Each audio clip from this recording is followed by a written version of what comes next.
société dégage un bénéfice cette année et vous devez l'affecter. Qu'allez-vous faire? Le capitaliser ou le distribuer? Affecter le résultat, c'est avant tout une décision prise en assemblée générale ordinaire. Cette assemblée doit avoir lieu dans les 6 mois maximum suivant la clôture. La décision est prise à la majorité simple des associés. Bien évidemment, la décision d'affectation du résultat doit également tenir compte des mises en réserve obligatoires. De plus, si la SARL présente un report à nouveau négatif, c'est-à-dire des pertes d'exercice antérieurs non épongées, le bénéfice de l'exercice devra d'abord les épurer. Enfin, mais ceci est très rare, les statuts peuvent également prévoir une réserve obligatoire en plus de la réserve légale. Maintenant, rentrons dans le vif du sujet et posons-nous de la question de la capitalisation du résultat. En d'autres termes, pourquoi laisser l'argent dans la société? Tout d'abord, cela permet d'améliorer la trésorerie de la société. Une bonne trésorerie vous permettra de donner davantage confiance vis-à-vis des tiers extérieurs, vos fournisseurs, vos clients notamment. C'est également un moyen de discussion vis-à-vis de vos banquiers lors d'un emprunt.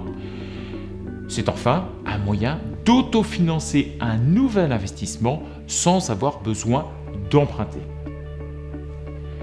Nous avons traité de la capitalisation, voyons maintenant les dividendes. La distribution aux associés s'effectue à proportion des parts détenues dans le capital. Les statuts peuvent néanmoins prévoir une répartition différente.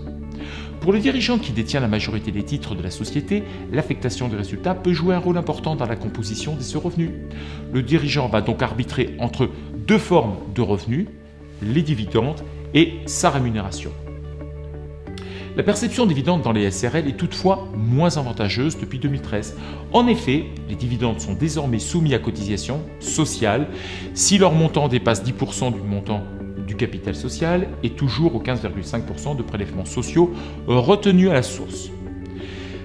Cependant, les dividendes représentent toujours un avantage car ils confèrent un abattement de 40% avant d'être soumis à l'impôt sur le revenu. Il faut noter qu'à ce jour, les dirigeants de SAS ne sont pas touchés par les cotisations sociales sur les dividendes.